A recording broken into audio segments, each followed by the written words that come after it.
All right, Alexander, let's do an update as to what is going on in Ukraine. And we had big missile strikes over the weekend. What else did we have going on? My mind is drawing a blank, Alexander. Big missile strikes. A lot of missiles went astray. Some missiles hit some apartment buildings. You had shelling, I believe, in Donetsk as well, that they hit, I want to say, a shopping mall, I think. Soledar, I mean, the Ministry of Defense, they've said that the Russian Ministry of Defense, they said that they've taken Soledar. I mean, what else is going on the ground? Right. Well, we have a lot of talk, once again, about weapons, tanks, Leopards. The EU's flip-flopping. The UK is sending Challengers. There was some talk about an Apache, but that turned out to be complete fake news from the Mirror. I mean, there's just a lot of weapons talk in general with Ukraine. Absolutely. Can I just say the first rule of analysing what is actually going on in Ukraine, which is ignore what British tabloids like the Mirror said. I mean, that is pure fiction. That was completely, I'm sure that story was fundamentally made up. But anyway, what's been going on the ground? Let's talk about that for the moment. I mean, the Russians are mopping up in and around Soledar. They're trying to capture a village nearby called Krasnaya Gora, which they no doubt will within a couple of days. Krasnaya Gora is an important place because it is on top of the main road that goes from Bakhmut to Siversk. Once the Russians have cut that road, that they're very close to it, it's difficult for the Ukrainians to move up and down it, but the Russians need to cut it. Well, then they'll have cut they'll have cut off Bakhmut from three sides: from the north, the south, and the east. Now, today, just within the last couple of hours, as we're making this program, there are reports that the Russians, the Wagner organization to be very precise, are in the process of capturing a village to the southwest of Bakhmut called Klesheyevka. I always have trouble pronouncing that name, but I think I've got it correctly. Now, if they do capture Klesheyevka, that brings them within very close distance to cutting the one remaining road leading into Bakhmut from the west. Now, once that happens, Ukrainian troops in Bakhmut are cut off. They can't retreat, they can't advance. They are in effect in what the Russians call a cauldron, operational encirclement. Now, there were a lot of reports over the last couple of days that the United States, the General Milley, the Joint Chiefs of Staff, the American military, have been advising Zelensky and Zelensky, don't let your troops get trapped in Bakhmut. Bakhmut isn't important enough to sacrifice your best reserves. Pull out, look for some kind of offensive in some other direction. There was an article to that effect in the Wall Street Journal. There's been a follow-up article of a similar sort in the Washington Post. All the indications we speak about today are that the Ukrainians have ignored that advice, and instead of withdrawing from Bakhmut, they are reinforcing in Bakhmut. And I think that we've now gone past the point where even the West is able to understand the logic of these actions. But, we could discuss this and probe this and talk about this for days and hours rather. I mean, that seems to me the major military situation on the battlefields. This battle for Bakhmut is still developing. The Ukrainians are continuing to lose ground. They're continuing to lose large numbers of men and machines defending Bakhmut. They're now being given advice to pull out of Bakhmut. They're ignoring that advice. Instead of accepting that advice, they're still reinforcing. Why they're doing it, what their motivations are, I mean, I think we've talked about that in previous programs. I'm not going to discuss it further in this one. Can I ask you a question about this? Because I was thinking about this quite a bit the other day after reading the Washington Post and the Wall Street Journal article on this. We know that NATO, I mean, Stoltenberg today came out with an interview. I think he gave it to a German publication, and he pretty much said, we are fighting this war against. We are providing heavy weapons. We are fighting.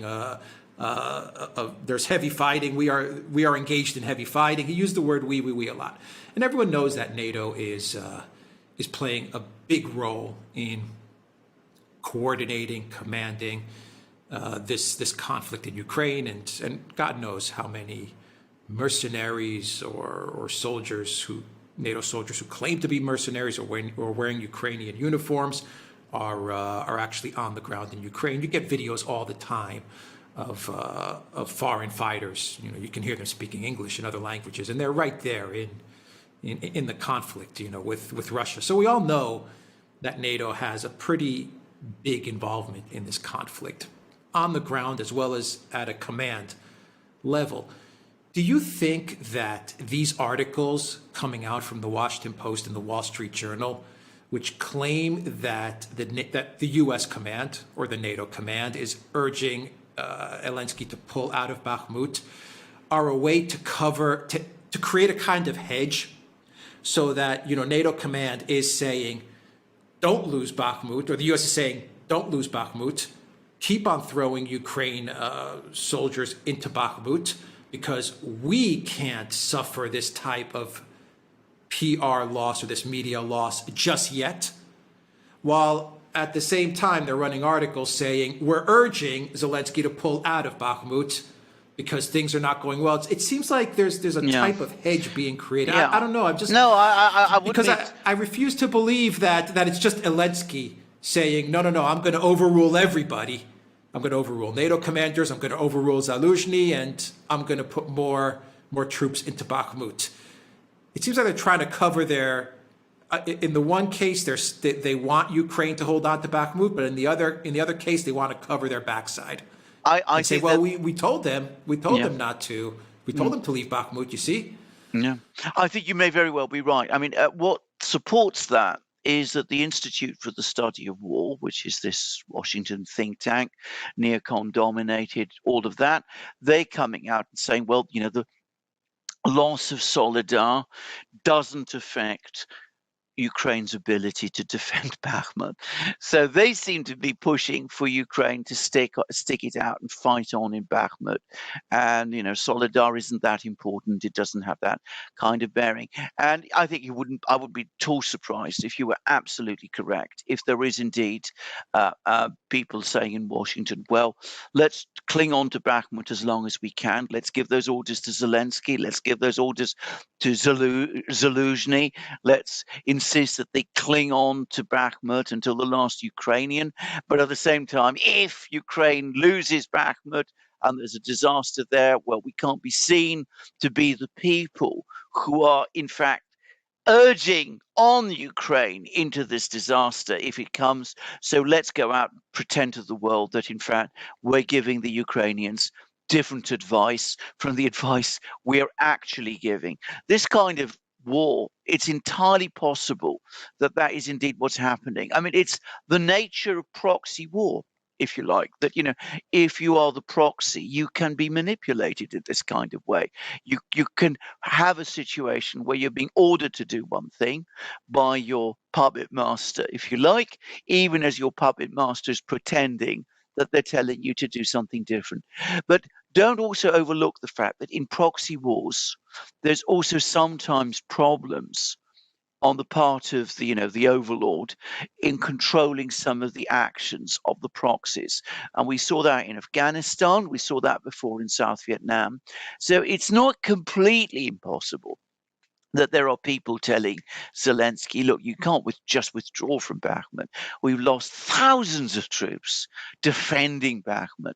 If you simply pull out of Bakhmut now, the backlash that there's going to be within Ukraine, all these young men and not so young men, their lives sacrificed to defend this place, and then it's just given up. Well, you're going to have all hell to pay if you do it. And that could also be a factor, as well as any number of other factors as well. But certainly what you're saying It's entirely possible. It is the sort of thing that's been done before. And if you're talking about some of the people in Washington, they're perfectly capable of behaving in exactly like the way you said. Yeah, the media and political costs, if Soledar, Bakhmut, and the entire defensive line of Ukraine and Donbass falls, I mean, there's going to be a really big cost to pay, both politically as well as media, PR spin, and there may even be a price to pay for Zelensky's position in power as Yes. well. We don't Yes. know the dynamics happening No, inside we of don't. Ukraine, and what may happen to Zelensky's position if this happens. We don't know the extreme elements, how they're looking at all of this from a strategic level. Do you think there could be some thinking in NATO where, and I go back to Lloyd Austin way in the beginning of the conflict, where he said, our goal is to give Russia a bloody nose. Do you think there could be some thinking on a strategic level where they're saying, let's continue to inflict damage to the Russian military, even though the damage that Ukraine, our proxy, is receiving is much higher than what's happening to the Russian military, but we're still inflicting damage on the Russian military. We're also bogging them down. This is what they may be thinking. We're bogging them down in the Donbass because come spring, we'll have everything in place so at least we can get something out of this project, i.e. the west of Ukraine or something there. I mean, do you think there's some thinking there saying if we can just keep Russia bogged down long enough in Donbass, then we'll be in a better position to create some sort of buffer zone, create some sort of get some new territory into one of these East European states, Poland, whatever it is, something along those lines. Yeah. Something akin to Syria, maybe. And Brian at the New Atlas talks about this a lot as well. Something kind of like Syria. Maybe we'll be able, if we can keep them occupied enough and deliver enough pain, we can create some sort of buffer zone or annex some sort of territory. Well, and come out of this with some sort of win. In a word, yes. I think there are people in Washington, at least, specifically in Washington, who are thinking exactly that kind of way. I don't think there are, by the way, in Brussels and London. I think there, the ideological blinkers are simply too strong for people to think that. But I think in Washington, yes, I think there are people who are saying, let's go on bleeding the Russians, bogging them down. Let's buy ourselves, in other words, time, even if this comes at enormous cost to Ukraine itself, and then we can stabilize something in the west or the center and spin that ultimately as some kind of a win. I mean, I can absolutely see that. I will say this: you're also, however, starting to get doubts appear. Now, there was this article in the Washington Post. There was a truly bizarre article in the Financial Times, which is I sent it to you, which is Neocon Central in London. I mean, it's a very weird news article and newspaper, which has, in my opinion, lost all touch with reality. But they try to flip the whole script. They say that in Bakhmut, it's a war of attrition, and it's the Russians who are losing the war of attrition. They are suffering the enormous casualties in Bakhmut, and it's the Russians suffering these enormous casualties, which is ultimately going to lead to Ukraine coming out of this stronger.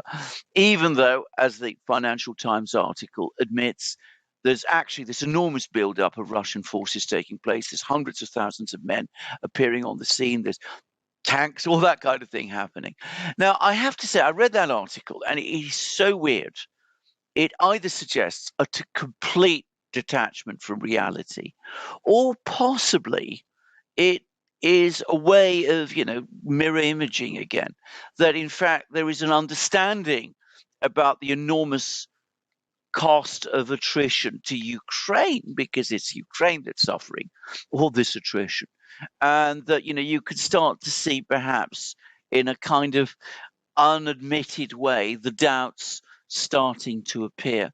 Because the reality, and we've discussed this in recent programs, is that the Russians are not bleeding to death in Ukraine. They're not being bogged down. They're getting stronger.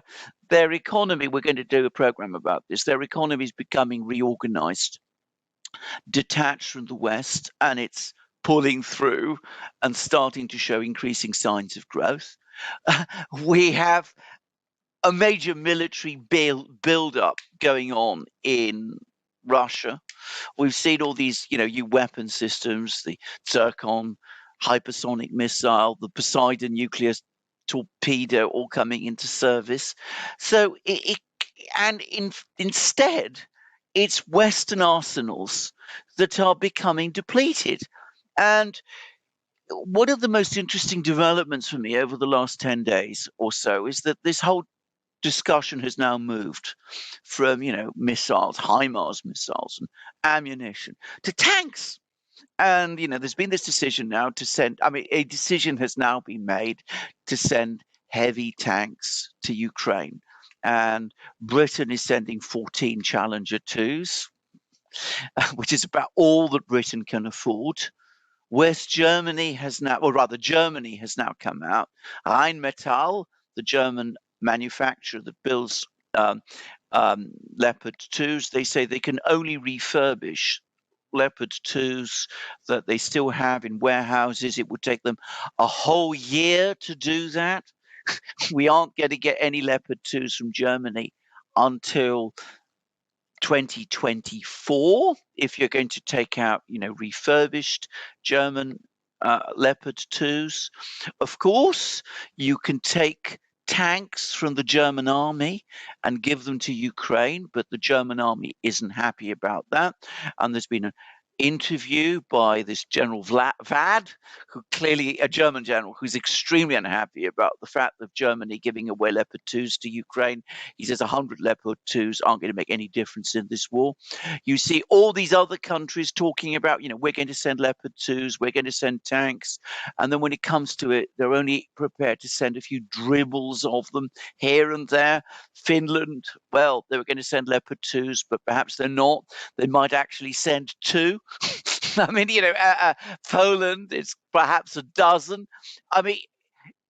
What it is exposing, Emmanuel Todd, by the way, whom I mentioned, has actually said this before. Emmanuel Todd is a French academic who's written about these things and is now also writing about industrial warfare. What this war is doing is exposing, as he puts it, realities about economies and the fact that Western economies and Western militaries are not as mighty as we all imagine. They are not just able to crank out vast numbers of weapons. They can't supply tanks in huge quantities. So, yes, there might be an idea, there might be a plan. Wait, hold on in Bakhmut for a little longer, hold on in Donbass for a little longer, buy ourselves the time to build up these forces in central and western Ukraine. But as of this moment in time, it's not clear the time is actually working to the West's advantage in that way. But, they might want to pretend that it is. That's what they might think.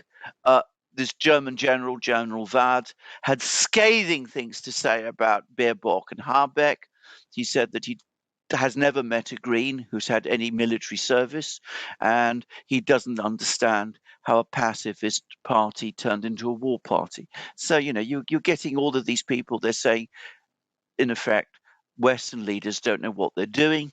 Maybe they think that if they delay this a little, it'll work to our advantage. Maybe that's what they're going to do. Maybe that's the plan.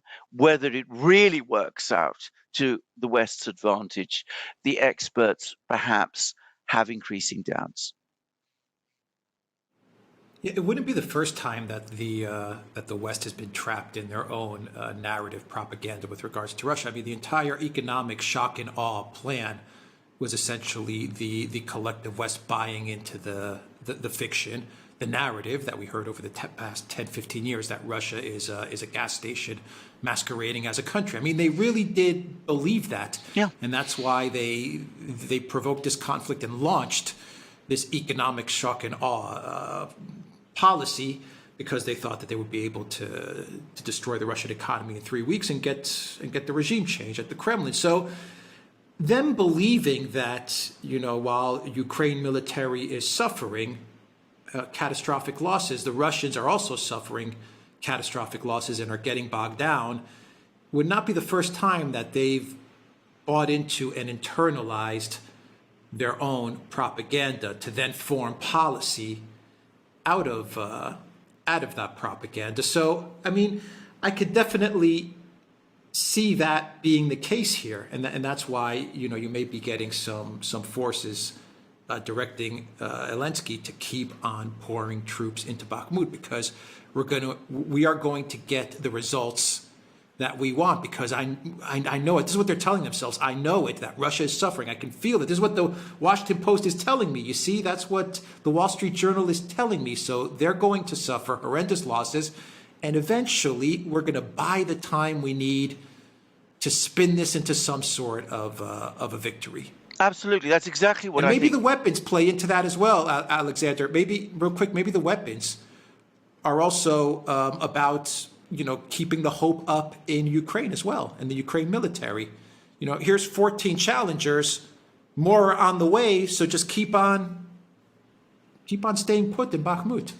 Absolutely. I think that is exactly right. I think they are trapped inside their own propaganda, and they're finding it very, very difficult to think beyond it, because doing so would challenge not just their belief in their own propaganda, but their belief in their own belief system.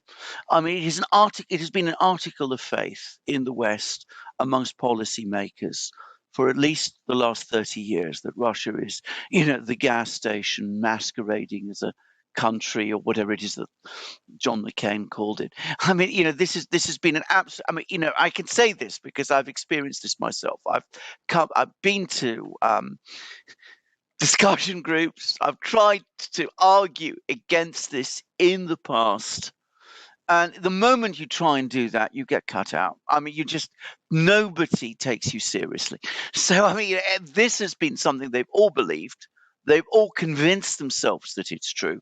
They are all no doubt convinced that, Russia has suffered, hundreds of thousands of dead in the fighting in Ukraine. That, 3/4 of the Russian tank fleet is exhausted. The Russian ammunition stocks have been depleted to practically zero. That Russia is running out of missiles. Every time when there's a sort of pause between Russian missile attacks, you always read that it's because the Russians have run out of missiles, and there isn't going to be another Russian missile strike. And then, as you said at the start of the program, you get another and another and another. But every time, hope, as they say, is eternal. They've just depleted their last stock of missiles. They can't keep this up much longer. So all we have to do is to hold out for a little more time, a little longer, and it will all come right for us in the end. And, I'm reminded in this of a certain German leader. I don't want to mention his name. We all know whom I'm going to talk about. But, right at the start of the Battle of Berlin, he was told that, that this vast Russian army is assembling, in front of Berlin. And he said, it's a bluff. I don't believe it. It can't be possible. They haven't got those men. They've run out. And you get the same kind, because of course that was his ideology. That was what he and his officials had been talking all the time. And they couldn't face up to the fact that they were now going to collide with the truth. And it's the same, I suspect, here to a great extent. So spin out, buy time, hold on to the last Ukrainian in Bakhmut, pretend that Solidar hasn't fallen, as some Western media outlets are still doing, by the way. Egg the Ukrainians into counterattacks to try to recapture Soledar, to make this propaganda fiction that they still control Soledar true.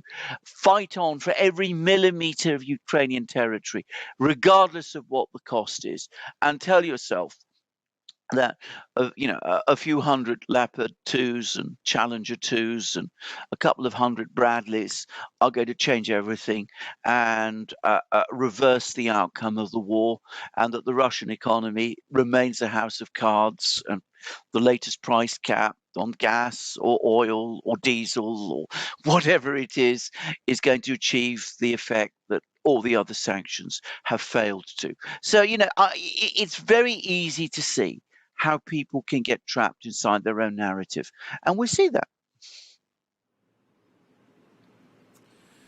Okay, I think we've covered most of it. Do you have any thoughts on Belarus before we wrap up? All the activity taking place in Belarus, military exercises are scheduled to take place. Do you have any information there?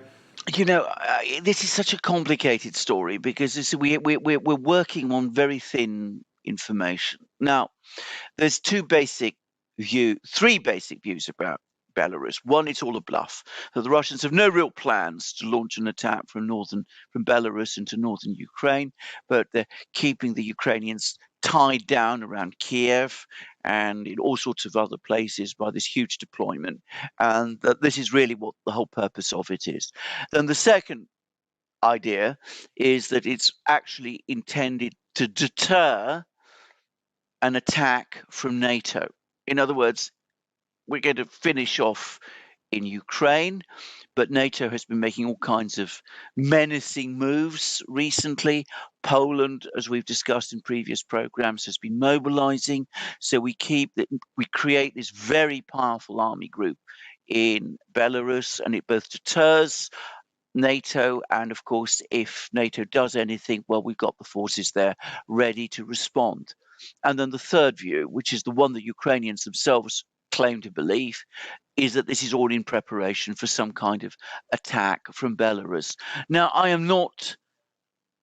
don't know what the truth here is, but I'm going to say that I still personally think that an attack from Belarus towards Kiev or Chernigov or Volhynia or all of these places, I think it's unlikely. I think it is intended to be a combination of the first two, to bluff the Ukrainians and keep the Ukrainians guessing, which, as we discussed in the recent video, the Russians have managed to do incredibly effectively, and at the same time to deter NATO and to have a force ready to act if NATO does take any action. I think it's a combination of the first two.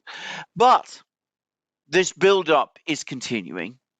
It's developing into exercises. We see information that Belarusian airfields have been closed and areas along the border have been closed. There have been statements from Russian officials that if Ukraine launches any kind of attack on Belarus, there will be a crushing response.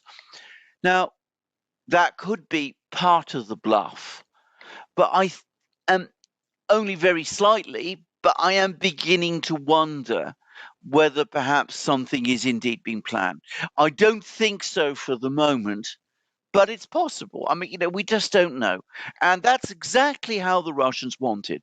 They want to keep us all guessing, and that's exactly what we're doing. But I personally still don't think that there's going to be a Russian advance from Belarus into Ukraine, but I'm starting to think perhaps I'm wrong about that, and perhaps at some point there might be. We'll see. Okay, we will end it there, theduran.locals.com, and we are also on Rockfin as well. And go to the Duran shop, 10% off. Use the code GOOD DAY. Take care.